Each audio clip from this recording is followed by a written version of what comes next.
Salut tout le monde, c'est iPhone THQ, donc on se retrouve aujourd'hui pour l'installation de Siri Dictation comme promis. Donc je vais vous montrer comment faire l'installation justement de Siri Dictation qui est sous le nom de Sirius sur Cydia. Vous devez être jailbreaké pour faire cette installation, donc en 5.0 et plus. Donc il y a présentement juste le Tether, mais ça fonctionne tout de même. Donc vous devez installer une source via Cydia. C'est pas sur la source de Big Boss, ModMyEye ou ZTTD, des sources de base. Vous devez vraiment installer une source qui va être juste dans la description en dessous, juste ici. Donc vous trouvez cette source-là dans la description, puis vous l'installez via Cydia. Ensuite vous recherchez dans la barre de recherche Sirius, comme ça ici. Vous arrivez sur cette application, donc qui est en version 0.0.8. On va attendre que ça charge la description. Tout à l'heure ça l'a chargé, mais ensuite ça l'a pas chargé, donc je sais pas si vous allez la voir apparaître. Mais cette version, c'est encore en bêta, donc la première version qu'ils ont mis disponible sur leur source. Donc dans la description, il est mentionné que ça fonctionne seulement pour les appareils en iOS 5 et plus.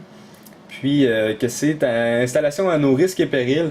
Donc moi je l'ai installé, j'ai pas de problème. Ça se peut que votre appareil reste coincé en Respring. C'est ça qu'ils disent dans la description. Moi j'ai pas eu de problème personnellement. Si ça vous arrive, envoyez-moi un message, je vais vous donner les indications pour vous sortir de ce Respring. Donc on peut appeler ça un Respring Loop. Donc envoyez-moi un message tout simplement sur Twitter, me dites que vous êtes pogné en Respring, puis je ferai une vidéo pour vous montrer comment sortir du Respring Loop.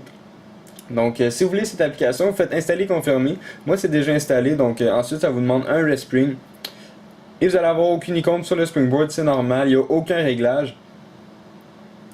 Donc si vous allez dans Général, assurez-vous que votre contrôle vocal, donc en international, votre contrôle vocal est à français. Si vous essayez de le changer, ça ne fonctionnera pas après l'installation de Sirius. Donc essayez de changer votre contrôle vocal, de le mettre à français.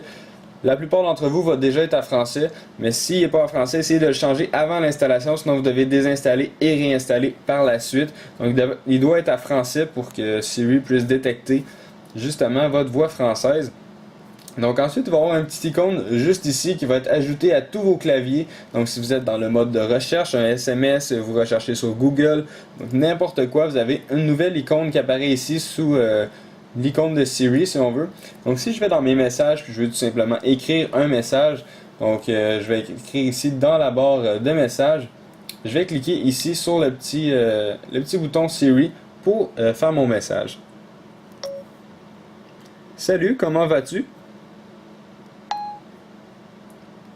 J'ai tout simplement dit un message, je devrais chercher et trouver mon message. Ça se peut que des fois ça ne fonctionne pas. Peut-être à cause de mon accent québécois, parce que c'est seulement compatible avec la voix française d'Europe. Donc ça se peut qu'il ne trouve pas. J'essaie de parler avec le plus possible pour qu'il puisse me comprendre. On laisse travailler. Donc il n'a pas trouvé. Je vais encore essayer une fois.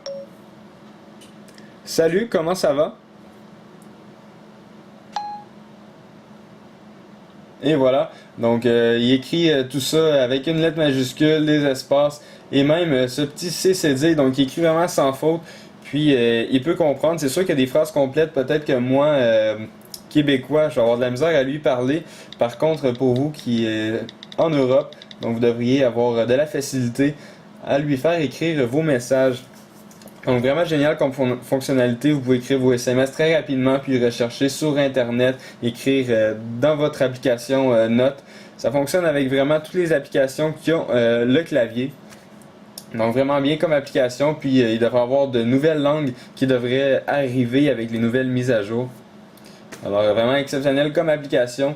Puis laissez-moi savoir si ça fonctionne bien pour vous.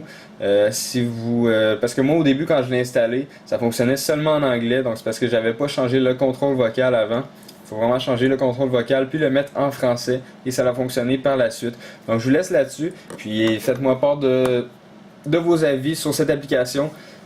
Puis on se retrouve pour une prochaine vidéo, donc n'hésitez pas à vous abonner à mon canal de YouTube juste en cliquant sur le bouton s'abonner. Ça vous permet de recevoir toutes les prochaines vidéos que je vais mettre en ligne. Visitez également mon Twitter, Facebook et n'oubliez surtout pas de visiter iPodTouchDepo.com. Merci beaucoup, au revoir.